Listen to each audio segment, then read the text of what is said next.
it's bundled in with another product, another SaaS product. So I think it's hard to identify all of the sources of AI spend. And it's also a very utilization-driven cost generally. So it's hard to understand, when people will drive more usage, therefore more cost. You have to look at projects and goals and so on. So yeah, I think it's just a really complex multi-driver cost problem that is it's really hard to wrap your head around. So you need tooling and instrumentation and ways to basically tease apart all of the activities that are driving costs.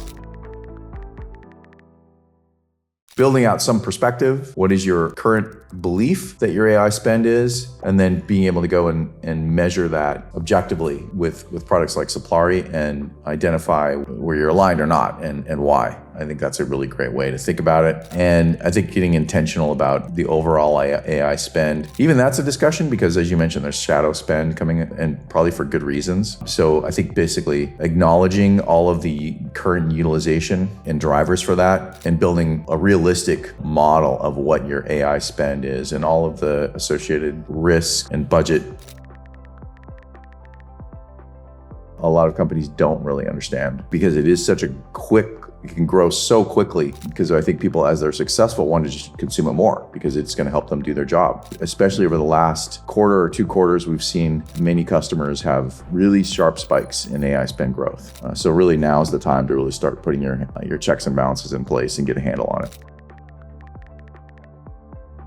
For a given use case, it's actually multiple sources of AI that are involved, so you need to connect them all. For example, Microsoft does have a great solution if you're 100% in Microsoft, but that's rarely the case. And then I think there's also a bit of a subjective aspect in terms of, was this better or not? Invariably, like it's not just, hard numbers. I think and also evaluation that has to come in. And I think that there's also just in terms of being able to predict this, there's a lot of business plans of record that should be incorporated. It's almost like budget to actuals. So yeah, I think it's the classic, disconnected data source problem because it's not a single vendor solution.